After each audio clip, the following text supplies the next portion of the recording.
Hello everyone, welcome to Endless Knowledge. இந்த வீடியோவில் நம்ம எதை பற்றி பார்க்க போகிறோம்னா எக்ஸலில் இருக்கக்கூடிய பேஸ்ட் ஸ்பெஷல் ஆப்ஷன்ஸை பற்றி தான் பார்க்க போகிறோம்.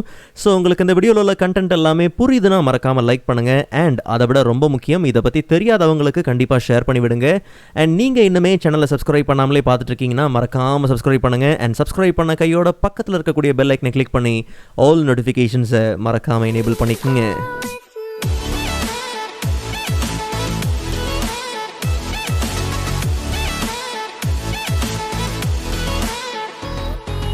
Alright, so first of all, Excelல நார்மலாக ஒரு டேட்டாவை காப்பி பண்ணி பேஸ்ட் பண்ணுறதுக்கும் பேஸ்ட் ஸ்பெஷல் ஆப்ஷன்ஸை யூஸ் பண்ணி பேஸ்ட் பண்ணுறதுக்கும் ஒரு சின்ன வித்தியாசம் தான். என்னென்னா இதில் இருக்கக்கூடிய அடிஷ்னல் ஃபீச்சர்ஸ் தான். ஓகே, ஸோ இந்த பேஸ்ட் ஸ்பெஷல் ஆப்ஷன்ஸை ஆக்சஸ் பண்ணுறதுக்கு நிறைய வழிகள் இருக்குது. ஒன்ஸ் நமக்கு தேவையான டேட்டாவை காப்பி பண்ணதுக்கப்புறம் எந்த லொக்கேஷனில் நம்ம பேஸ்ட் பண்ண போகிறோமோ அந்த லொக்கேஷனை செலக்ட் பண்ணிவிட்டு ஹோம் டேப்பில் பார்த்தோம்னா பேஸ்ட் ஆப்ஷன் ட்ராப் டவுன்லேயே நமக்கு பேஸ்ட் ஸ்பெஷல் ஆப்ஷன் உண்டு.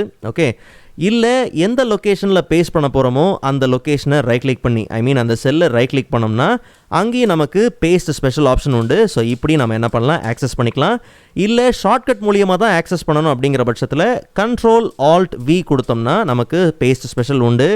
இல்லை Alt+ES அப்படிங்கிற ஷார்ட்கட் கீயை யூஸ் பண்ணி நம்ம பேஸ்ட் ஸ்பெஷல் ஆப்ஷன்ஸை ஈஸியாக நம்ம என்ன பண்ணலாம், ஆக்சஸ் பண்ணிக்கலாம். அண்ட் இப்போது இதில் இருக்கக்கூடிய ஆப்ஷன்ஸ் எல்லாத்தையும் ஒன் பை ஒன் பார்க்கலாம். ஸோ தெளிவாக கவனிங்க. ஸோ ஃபர்ஸ்ட் ஒரு ஃபார்முலாவை மட்டும் எப்படி காப்பி பண்ணி பேஸ்ட் பண்ணலாம்ங்கிறத பார்க்கலாம். பிகாஸ் இந்த ப்ராக்ரஸ் ரிப்போர்ட்டில் பார்த்தோம்னா கிரேடுக்கு இன்னும் ஃபார்முலா அப்ளை பண்ணல. பட் ஷீட் 1ல் இருக்கக்கூடிய இந்த ப்ராக்ரஸ் ரிப்போர்ட்டில் ஏற்கனவே கிரேடுக்கு பார்த்தீங்கன்னா ஃபார்முலா அப்ளை பண்ணியிருக்கு. நார்மலாக காப்பி பண்ணி பேஸ்ட் பண்ணோம்னா ஏற்கனவே அப்ளை பண்ணியிருக்கிற கமெண்ட்டு அப்புறம் கண்டிஷனல் ஃபார்மேட்டிங்லாம் சேர்ந்து தான் பார்த்தீங்கன்னா அப்ளை ஆகும். பட் நமக்கு அதெல்லாம் தேவையில்லை, வெறும் ஃபார்முலா மட்டும்தான் தேவை. ஓகே, ஸோ அப்போ நம்ம என்ன பண்ணலாம், அந்த டேட்டா இருக்கக்கூடிய செல்லை Ctrl+C கொடுத்து நம்ம காப்பி பண்ணிக்கலாம். அண்ட் எங்கே நமக்கு அந்த ஃபார்முலா பேஸ்ட் பண்ணணுமோ அந்த செல்லை நம்ம செலக்ட் பண்ணிட்டு Ctrl+Alt+V கொடுத்து பேஸ்ட் ஸ்பெஷல் என்ன பண்ணலாம், ஓப்பன் பண்ணிக்கலாம். ஸோ அங்கே நமக்கு பேஸ்டோட கேட்டகரியில் பார்த்தோம்னா ஃபார்முலாஸ் உண்டு. அதை மட்டும் நம்ம என்ன பண்ணலாம், செலக்ட் பண்ணிவிட்டு ஓகே கொடுத்தோம்னா நமக்கு கரெக்டாக அந்த ஃபார்முலா மட்டும் பர்ஃபெக்டாக என்ன ஆகும், அப்ளை ஆகும். அண்ட் இதில் இன்னொரு முக்கியமான விஷயத்தை கவனித்து பார்த்தீங்கன்னா இந்த ஷீட்டில் இருக்கக்கூடிய ப்ராக்ரஸ் ரிப்போர்ட்டில் பார்த்தீங்கன்னா கிரேட் K காலமில் வருது. அண்ட் ஷீட் 1ல் பார்த்தோம்னா அது L காலமில் வருது. ஸோ ரெஃபரன்ஸே மாறினாலும் பார்த்தீங்கன்னா நமக்கு அந்த ஃபார்முலா பர்ஃபெக்டாக என்ன ஆகும், அப்ளை ஆகும். அண்ட் இதை நம்ம என்ன பண்ணலாம், ஆஸ் யூஷுவல் நம்ம இதை ஃபில் பண்ணவும் செஞ்சுக்கலாம். அண்ட் அதே மாதிரி ஃபார்முலாவை பேஸ்ட் பண்ணுறதுல இன்னொரு விஷயம் இருக்குது. என்னென்னா ஒரு உதாரணத்துக்கு இந்த ஆவரேஜை கம்ப்ளீட்டாக நான் என்ன பண்ணுறேன், டெலீட் பண்ணிடுறேன். இங்கே நம்ம என்ன பண்ணலாம்னா இந்த ஆவரேஜுக்கு ஃபார்மேட்டை நம்ம என்ன பண்ணலாம், பெர்சன்டேஜ் ஃபார்மேட்டில் நான் என்ன பண்ணுறேன், சேஞ்ச் பண்ணுறேன். ஸோ இங்கே ஏற்கனவே பார்த்தீங்கன்னா ஆவரேஜுக்கான ஃபங்க்ஷன் இருக்குது. இப்போ எனக்கு இந்த ஃபார்முலாவை காப்பி பண்ணி பேஸ்ட் பண்ணும்போது இதில் இருக்கக்கூடிய ஃபார்மட்டும் பார்த்தீங்கன்னா சேர்ந்தே வரணும். இந்த நம்பருக்கான ஃபார்மட்டும் பார்த்தீங்கன்னா சேர்ந்தே வரணும். ஓகே, ஸோ அப்போ நம்ம என்ன பண்ணலாம், Ctrl+C கொடுத்து காப்பி பண்ணிக்கலாம். அண்ட் இங்கே நம்ம என்ன பண்ணலாம்னா Ctrl+Alt+V கொடுத்து பேஸ்ட் பண்ணும்போது வெறும் ஃபார்முலான்னு கொடுத்தோம்னா வெறும் ஃபார்முலா மட்டும்தான் நமக்கு அப்ளை ஆகும். ஓகே, பட் நமக்கு என்ன தேவைன்னா ஃபார்முலா அண்ட் அதே மாதிரி நம்பர் ஃபார்மட்டோடும் வேணும். அப்படிங்கிறதுனால ஃபார்முலாஸ் அண்ட் நம்பர் ஃபார்மேட்ஸ் அப்படிங்கிறத நம்ம செக் பண்ணிவிட்டு ஓகே கொடுத்தோம்னா அப்போ சேம் ஃபார்முலாவும் நமக்கு அப்ளை ஆயிருக்கும். அண்ட் அதே மாதிரி அங்கே என்ன விதமான ஃபார்மேட் இருந்துச்சோ அந்த ஃபார்மேட்டும் சேர்த்தே பார்த்தீங்கன்னா நமக்கு என்ன ஆயிரும், அப்ளை ஆயிரும். அண்ட் அடுத்ததாக பார்த்தோம்னா வேல்யூவை மட்டும் எப்படி காப்பி பண்ணி பேஸ்ட் பண்ணலாம்ங்கிறத பார்க்கலாம். உதாரணத்துக்கு ஒரு எம்ப்ளாயி டோட்டலாக எவ்வளோ சேல்ஸ் பண்ணியிருக்காரு அப்படிங்கிறது இருக்குது. பட் நல்லா கவனித்து பார்த்தீங்கன்னா இங்கே ஒரு சின்ன கேல்குலேஷன் நடந்திருக்கு. பட் நமக்கு அது தேவையில்லை, உள்ளே இருக்கக்கூடிய ஃபார்முலா நமக்கு வேண்டாம், வெறும் வேல்யூ மட்டும்தான் நமக்கு வேணும். ஓகே, ஸோ அப்போ நம்ம என்ன பண்ணலாம், Ctrl+C கொடுத்து நம்ம காப்பி பண்ணிக்கலாம். காப்பி பண்ணிவிட்டு இங்கே Ctrl+Alt+V கொடுத்து பேஸ்ட் பண்ணும்போது வெறும் வேல்யூ மட்டும்தான் வேணும். அப்படிங்கிற பட்சத்தில் ஜஸ்ட் நம்ம என்ன பண்ணலாம், வேல்யூஸை மட்டும் செக் பண்ணிவிட்டு ஓகே கொடுத்தோம்னா வேல்யூஸ் மட்டும் வரும். இல்லை எனக்கு அங்கே இருக்கக்கூடிய நம்பர் ஃபார்மட்டும் சேர்ந்து தான் வேணும் அப்படிங்கிற பட்சத்தில் Ctrl+Alt+V கொடுத்து பேஸ்ட் பண்ணும்போது வேல்யூ அண்ட் நம்பர் ஃபார்மட் அப்படிங்கிறதையும் சேர்த்தே கொடுத்துட்டோம்னா அப்போ அங்கே இருக்கக்கூடிய வேல்யூ மட்டும்தான் வரும். உள்ளே இருக்கக்கூடிய எந்த விதமான ஃபார்முலாஸும் பார்த்தீங்கன்னா இங்கே வராது, வெறும் வேல்யூ மட்டும்தான் வரும். அண்ட் கூடவே பார்த்தீங்கன்னா அங்கே என்ன விதமான நம்பர் ஃபார்மேட் அப்ளை ஆயிருக்கோ அதுவும் சேர்ந்தே பார்த்தீங்கன்னா நமக்கு பர்ஃபெக்டாக வந்துடும். Okay, so next conditional formatting மட்டும் நமக்கு காப்பி பண்ணி பேஸ்ட் பண்ணி ஆகணும். பிகாஸ் இந்த ப்ராக்ரஸ் ரிப்போர்ட்டில் கண்டிஷனல் ஃபார்மேட்டிங் அப்ளை பண்ணியிருக்கு. பட் இதில் பார்த்தோம்னா அப்ளை பண்ணிடல. அண்ட் இதில் இன்னொரு முக்கியமான விஷயம் என்னென்னா டைரெக்டாக இதை காப்பி பண்ணி பேஸ்ட் பண்ணோம்னா இதில் என்ன வேல்யூஸ் இருக்கோ அது அப்படியே பார்த்தீங்கன்னா இங்கேயும் வந்துடும். பிகாஸ் அங்கே இருக்கக்கூடிய வேல்யூஸ் வேறு அண்ட் இதில் இருக்கக்கூடிய வேல்யூ பார்த்தீங்கன்னா கம்ப்ளீட்டாக வேறு. ஓகே, ஸோ நமக்கு அந்த ஃபார்மேட் மட்டும்தான் வேணும். ஸோ அப்போ நம்ம என்ன பண்ணலாம், ஏதாவது ஒரு செல்லில் இருக்கக்கூடிய ஃபார்மேட் மட்டும் நமக்கு இருந்தாலே போதும். ஸோ Ctrl+C கொடுத்து நம்ம என்ன பண்ணலாம், காப்பி பண்ணிக்கலாம். அண்ட் இங்கே கம்ப்ளீட்டாக எல்லா வேல்யூஸும் நம்ம என்ன பண்ணலாம் செலக்ட் பண்ணிக்கலாம். பிகாஸ் எல்லா மார்க்குக்கும் பார்த்தீங்கன்னா கண்டிஷனல் ஃபார்மேட்டிங் அப்ளை பண்ணி ஆகணும். ஸோ கண்ட்ரோல் ஆல்ட் வி கொடுத்து பேஸ்ட் பண்ணும்போது ஃபார்மேட் மட்டும் எனக்கு வேணும் அப்படின்னு கொடுத்துட்டோம்னா அப்போ நமக்கு அந்த கண்டிஷனல் ஃபார்மேட்டிங் பக்காவாக அப்ளை ஆயிரும். அண்ட் இதில் இன்னொரு முக்கியமான விஷயம் என்னென்னா, இன்கேஸ் நம்ம வேல்யூவை என்டர் பண்ணும்போது அதுக்கேற்ற மாதிரி கண்டிஷனல் ஃபார்மேட்டிங் பர்ஃபெக்டாக என்ன ஆகும்னா வேலை செய்யும். அண்ட் அடுத்தது கமெண்ட்ஸை மட்டும் நம்ம தனியாக காப்பி பண்ணணுங்கிற பட்சத்தில் எந்த செல்லில் நம்ம கமெண்ட்ஸ் அப்ளை பண்ணியிருக்கிறோமோ அந்த செல்லை நம்ம செலக்ட் பண்ணிக்கலாம். அண்ட் கண்ட்ரோல் சி கொடுத்து காப்பி பண்ணிக்கலாம்.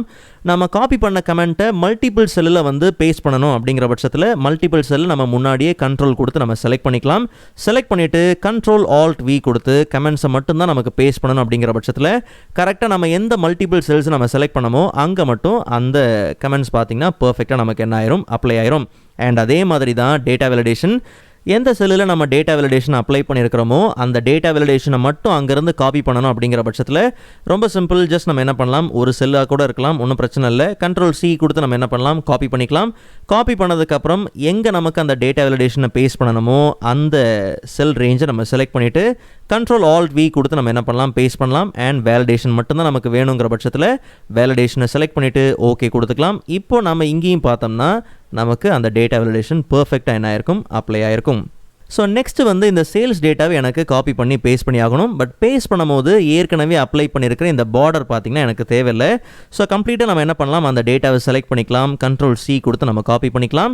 அண்ட் கரெக்டாக எந்த லொக்கேஷனில் நம்ம பேஸ்ட் பண்ணணுமோ கண்ட்ரோல் வி கொடுத்து பேஸ்ட் பண்ணுறதுக்கு பதிலாக கண்ட்ரோல் ஆல்ட் வி கொடுத்து நம்ம பேஸ்ட் ஸ்பெஷல் ஓப்பன் பண்ணிக்கலாம். ஸோ இங்கே பார்த்தோம்னா ஆல் எக்ஸப்ட் பார்டர்ஸ்ன்னு இருக்கு இல்லையா. ஸோ இதை செக் பண்ணிவிட்டு ஓகே கொடுத்தோம்னா நமக்கு அந்த டேட்டா பர்ஃபெக்டாக பேஸ்ட் ஆயிரும். பட் எந்த விதமான பார்டர்ஸும் பார்த்திங்கன்னா இருக்காது. அண்ட் இதில் இன்னொரு முக்கியமான விஷயத்தை கவனித்து பார்த்தீங்கன்னா, நம்ம காப்பி பண்ணும்போது இந்த டேட்டா பார்த்தீங்கன்னா சரியான காலம் விட்த் எல்லாமே கரெக்டாக இருக்குது. பட் நம்ம பேஸ்ட் பண்ணும்போது பார்த்தீங்கன்னா அந்த காலம் விட்த் இல்லை. ஓகே, ஸோ இதே காலம் விட்த் எனக்கு இந்த டேட்டாலையும் பார்த்தீங்கன்னா இருக்கணும். ஓகே, ஸோ அப்போ நம்ம என்ன பண்ணலாம், சேம் அந்த 3 காலமையும் நம்ம என்ன பண்ணலாம், இருக்கக்கூடிய அந்த செல்லை நம்ம என்ன பண்ணலாம், செலக்ட் பண்ணிக்கலாம். கண்ட்ரோல் சி கொடுத்து காப்பி பண்ணிவிட்டு அண்ட் சேம் இங்கேயும் பார்த்தோம்னா நம்ம என்ன பண்ணலாம், கம்ப்ளீட்டாக அந்த டேட்டாவை செலக்ட் பண்ணிவிட்டு, இல்லை கம்ப்ளீட்டாக செலக்ட் பண்ண அவசியம் இல்லை, கரெக்டாக அதே 3 செல்லாக கூட இருக்கலாம், ஒன்றும் பிரச்சனை இல்லை.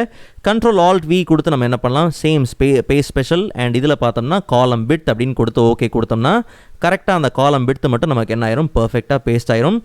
ஆக்சுவலாக இந்த வேலையை முடிக்கிறதுக்கு நிறைய சிம்பிளான வழிகள் இருக்குது. பட் அந்த ஆப்ஷன் எதுக்கு அப்படிங்கிறத நீங்கள் தெரிஞ்சுக்கணுங்கிறதுக்காக தான் இந்த எக்ஸாம்பிள். அண்ட் அடுத்ததாக பார்த்தோம்னா ஒரு டேட்டாவை காப்பி பண்ணி பேஸ்ட் பண்ணும்போது செல் ரெஃபரன்ஸோட அந்த லிங்க்கோட பேஸ்ட் பண்ணணும் அப்படிங்கிற பட்சத்தில் ரொம்ப சிம்பிள். எனக்கு இந்த கம்ப்ளீட் மார்க்கை பார்த்தீங்கன்னா ஒரு ரெஃபரன்ஸோட அந்த லிங்க்கோட பேஸ்ட் பண்ணணும். ஸோ கண்ட்ரோல் சி கொடுத்து நம்ம என்ன பண்ணலாம், காப்பி பண்ணிக்கலாம். அண்ட் எந்த இடத்துல பேஸ்ட் பண்ண போகிறீங்களோ கண்ட்ரோல் வி கொடுத்து பேஸ்ட் பண்ணுறதுக்கு பதிலாக சேம் கண்ட்ரோல் ஆல்ட் வி கொடுத்து பேஸ்ட் லிங்க் அப்படிங்கிறத நம்ம கொடுத்துட்டோம்னா அப்போ நமக்கு சேம் டேட்டா பார்த்திங்கன்னா பேஸ்ட் ஆகிருக்கும். ஆனால் இதில் கவனித்து பார்த்திங்கன்னா எல்லாமே அந்த சோர்ஸ் செல்லோட பார்த்திங்கன்னா லிங்க் ஆகிருக்கும், அந்த டேட்டாவோட லிங்க் ஆகிருக்கும். இன்கேஸ் வந்து இப்போ நம்ம என்ன பண்ணுறோம், சோர்ஸ் டேட்டா சேஞ்ச் ஆகுது, லைக் இங்கே 95 அப்படின்னும் போது இங்கேயும் பார்த்திங்கன்னா சேர்ந்தே 95 அப்படின்னு சேஞ்ச் ஆகும். இது ஆக்சுவலாக வந்து செல் ரெஃபரன்ஸை பேஸ் பண்ணி தான். ஓகே, ஸோ இப்படி உங்களுக்கு லிங்க்கை மட்டும்தான் நீங்கள் ஃபோக்கஸ் பண்ணுறீங்க அப்படிங்கிற பட்சத்தில் நான் இங்கே டேட்டாவை மாற்றினா அங்கேயும் மாறிடணும், இந்த ஷீட்டில் மாற்றினா அங்கே அந்த ஷீட்டில் உள்ள அந்த இடத்துலையும் பார்த்திங்கன்னா கண்டிப்பாக சேஞ்ச் ஆகணும் அப்படிங்கிற பட்சத்தில் தாராளமாக நீங்கள் பேஸ்ட் லிங்க் ஆப்ஷனை நீங்கள் என்ன பண்ணலாம், யூஸ் பண்ணிக்கலாம். அண்ட் அதே மாதிரி இங்கே இருக்கக்கூடிய வேல்யூஸ் எல்லாமே இந்த சேல்ஸ் வேல்யூவோட எனக்கு என்ன பண்ணி ஆகணும்னா ரீப்ளேஸ் பண்ணி ஆகணும், பிளாங்க் செல்லை மட்டும் தவிர்த்து. அதாவது 45,000 அப்படிங்கிறது 10,000க்கு ரீப்ளேஸ் ஆயிடணும். அதே மாதிரி 15,000 அப்படிங்கிறது 13,000க்கு என்ன ஆயிடணும், சேஞ்ச் ஆயிடணும். 72,000 அப்படிங்கிறது 20,000க்கு என்ன ஆயிடணும், சேஞ்ச் ஆயிடணும். என்ன விஷயம்னா நார்மலாக இந்த டேட்டாவை அப்படியே காப்பி பண்ணி பேஸ்ட் பண்ணும்போது பிளாங்க் செல்லும் சேர்ந்தே பார்த்தீங்கன்னா பேஸ்ட் ஆயிரும். ஓகே, எல்லாமே பார்த்தீங்கன்னா ரீப்ளேஸ் ஆயிரும். பட் நமக்கு பிளாங்க் செல் மட்டும் பார்த்தீங்கன்னா அவாய்ட் பண்ணி ஆகணும். ஓகே, ஸோ அப்போ நம்ம என்ன பண்ண போகிறோம்னா சேம் கண்ட்ரோல் சி கொடுத்து கண்ட்ரோல் வி கொடுத்து பேஸ்ட் பண்ணுறதுக்கு பதிலாக கண்ட்ரோல் ஆல்ட் வி கொடுத்து நம்ம என்ன பண்ணலாம், பேஸ்ட் பண்ணலாம். பட் இந்த வாட்டி நமக்கு பிளாங்க் செல்ஸை என்ன பண்ணிடணும்னா ஸ்கிப் பண்ணிடணும். ஸோ ஸ்கிப் பிளாங்க்ஸ் அப்படிங்கிறது கொடுத்துட்டு ஓகே கொடுத்தோம்னா கவனிச்சு பாருங்கள், கரெக்டாக நமக்கு அந்த 10,000 அப்படிங்கிறதெல்லாம் ரீப்ளேஸ் ஆயிரும். ஆனால் பிளாங்க் செல் மட்டும் பார்த்தீங்கன்னா ரீப்ளேஸ் ஆயிருக்காது. ஓகே, அந்த 48,000 அப்படிங்கிறது அப்படியே தான் பார்த்தீங்கன்னா பர்ஃபெக்டாக இருக்கும். ஒருவேளை இல்லை எனக்கு வந்து இந்த 10,000 அப்படியே என்ன பண்ணணும்னா எனக்கு வந்து ஆட் பண்ணணும், 45,000 கூட இந்த 10,000 ஆட் பண்ணணும், 15 கூட இந்த 30 எனக்கு என்ன பண்ணி ஆகணும், ஆட் பண்ணி ஆகணும். அப்படிங்கிற பட்சத்தில் சேம் கண்ட்ரோல் சி கொடுத்து நம்ம என்ன பண்ணலாம், காப்பி பண்ணிக்கலாம். அண்ட் அதே மாதிரி கண்ட்ரோல் ஆல்ட் வி கொடுத்து பேஸ்ட் பண்ணும்போது நல்லா கவனிங்க, பேஸ்ட் ஆல் தான் அண்ட் அதே மாதிரி ஸ்கிப் பிளாங்க் தான். ஓகே, பட் என்ன விஷயம்னா ஆப்ரேஷன் வந்து நன் இருக்கு இல்லையா, அதை ஆட் நம்ம கொடுத்துக்கலாம். இப்போ கவனித்து பார்த்தோம்னா 10,000 அப்படிங்கிறது அதோட 45,000 கூட 10,000 ஆட் பண்ணி 55,000 என்ன ஆயிருக்கும், சேஞ்ச் ஆயிருக்கும். இல்லை சப்ட்ராக்ட் பண்ணணும் அப்படிங்கிற பட்சத்தில் சேம் கண்ட்ரோல் ஆல்ட் வி கொடுத்து நம்ம என்ன பண்ணலாம், ஆப்ரேஷனில் சப்ட்ராக்ட் அப்படின்னு நம்ம என்ன பண்ணலாம் கொடுத்துடலாம். அப்போ கம்ப்ளீட்டாக பார்த்தீங்கன்னா அது சப்ட்ராக்ட் ஆயிரும். இல்லை எனக்கு வந்து டிவைட் தான் பண்ணணும் அப்படிங்கிற பட்சத்தில் டிவிஷனுக்கான வேல்யூவை நீங்கள் என்ன பண்ணலாம் கொடுத்துக்கலாம். அண்ட் இந்த வேல்யூவை நீங்கள் என்ன பண்ணுங்கள், கண்ட்ரோல் சி கொடுத்து காப்பி பண்ணிக்கங்க. அண்ட் எங்கே அப்ளை பண்ண போகிறீங்களோ அந்த செல் ரேஞ்சை செலக்ட் பண்ணிவிட்டு கண்ட்ரோல் ஆல்ட் வி கொடுத்து நம்ம என்ன பண்ணலாம், டிவைட் அப்படிங்கிறத செலக்ட் பண்ணலாம். இப்போ கவனித்து பார்த்தோம்னா கரெக்டாக நமக்கு அந்த பெர்சன்டேஜ் ஆவரேஜ் பார்த்தீங்கன்னா பர்ஃபெக்டாக நமக்கு 1000 கிடச்சிரும். இல்லை இந்த வேல்யூ வச்சு நீங்கள் மல்டிப்ளை பண்ண போகிறீங்க அப்படின்னாலும் சரி, ஓகே ஒரு வேளை இப்போ இந்த தமிழ் மார்க்கெல்லாம் அப்படியே மல்டிப்ளை பண்ணணும் அப்படிங்கிற பட்சத்தில் சேம் கண்ட்ரோல் ஆல்ட் வி கொடுத்து நம்ம என்ன பண்ணலாம், மல்டிப்ளை கொடுக்கலாம். அப்போ கவனித்து பார்த்தீங்கன்னா மல்டிப்ளை ஆயிரும். இல்லை எனக்கு இந்த வேல்யூஸ் எல்லாமே நெகட்டிவ் வேல்யூஸாக வேணும். சம்டைம்ஸ் நமக்கு ரிசல்ட் எல்லாமே பார்த்தீங்கன்னா கரெக்டாக வந்திருக்கும், பட் அந்த வேல்யூஸ் எல்லாமே பார்த்தீங்கன்னா மற்ற சில விஷயங்களை ப்ராசஸ் பண்ணுறதுக்கு முன்னாடி அந்த வேல்யூஸை வந்து நெகட்டிவாக காமிக்கணும் அப்படிங்கிற மாதிரிலாம் சில சூழ்நிலைகள் இருக்கும். அப்போ நம்ம என்ன பண்ணலாம், ரொம்ப சிம்பிள் -1 அப்படிங்கிறத கொடுத்துடலாம். ஓகே, ஏன் -1 கொடுக்குறோன்னா பிகாஸ் இதே வேல்யூ தான் நம்ம என்ன பண்ணணும் நெகட்டிவாக காமிக்கணுங்கிறதுனால. அப்போ நம்ம என்ன பண்ணலாம், -1 கொடுத்துட்டு அண்ட் அந்த செல்லை நம்ம என்ன பண்ணலாம், கண்ட்ரோல் சி கொடுத்து காப்பி பண்ணிக்கலாம்.